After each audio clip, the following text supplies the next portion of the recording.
Hi everyone, today's video will be a bit special. It will be a tour and basic thoughts of the Shed Aquarium located in downtown Chicago. Before we dive in, let's go over the basics. The person who founded the build was John G. Shedd, hence the name. John, the board of Marshall Field and Company, a prominent Chicago department store, donated $3 million to the project. It was officially opened on May the 30th, 1930. Therefore, when I visited on the 10th of October 2023, this aquarium is officially over 93 years old.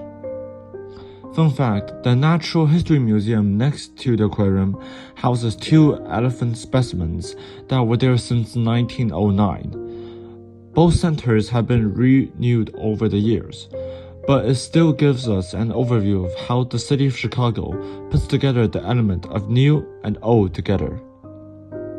The building is located right next to the Lake of Michigan, and you start straight away with the waters of the world. What shines out to me about this part is that they use the animals' ecosystems as examples, not just certain animals in an enclosure. You can see the videos that each exhibit has different kinds of animals in the background. What also surprised me was that they have different kinds of creatures from different places living together, making their brand new ecosystem. This impressed me because considering how much research that was needed to put this together. Continuing down the path, we will enter the local area, animals from the Great Lakes. There's a couple interesting things there. First is the video you're seeing right now. The aquarium uses a certain kind of fish called Plecostomus. They eat algae on the sides of the wall to keep them clean. A very smart idea. Another one are these Australian lungfish. They have both lungs and gills. When its home waters are low in oxygen, the lungfish breathes with its lungs, gulping air at the water surface. The rest of the time, they use gills like other fish. One interesting fact is that there is a lungfish named Grandad that moved into Shed in 1933. It's been in the aquarium until its eventual death at 2017. He was the oldest fish at any public aquarium in the world and was loved by generations of guests and staff members. According to studies, it was 109 years old when he passed. By the way, this duck was just perfect. I mean, what more could I have asked for on camera? After this, we moved on to the mammals.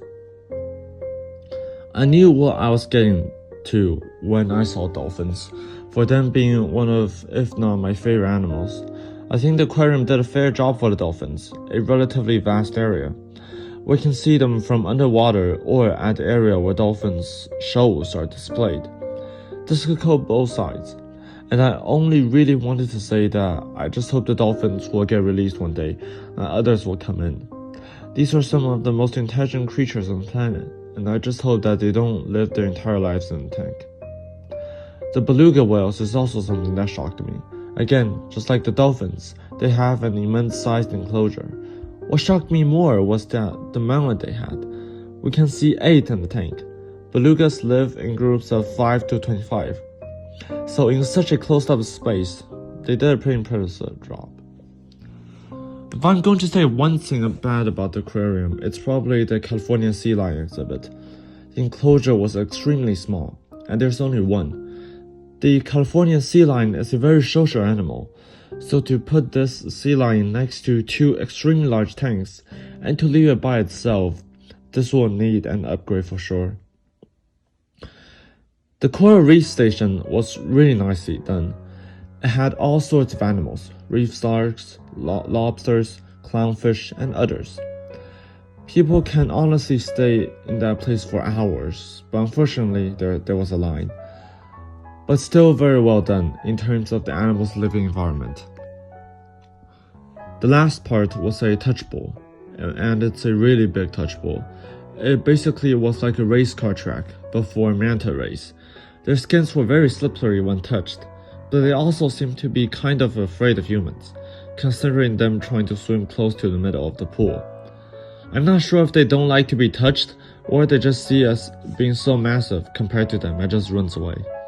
Again, just like the dolphins, I hope that these manta rays get switched out considering how limited the space is. To summarize, this was an excellent experience, especially thinking that this place is almost 100 years old. And this place, most of the exhibits did not disappoint. For all aquariums, I just hope that they take in more education to people than to make money. Of course, the aquariums are not to make charity. They're not doing charity. But all workers there are paid.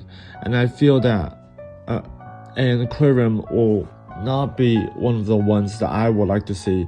If they only want to make money, they should close it.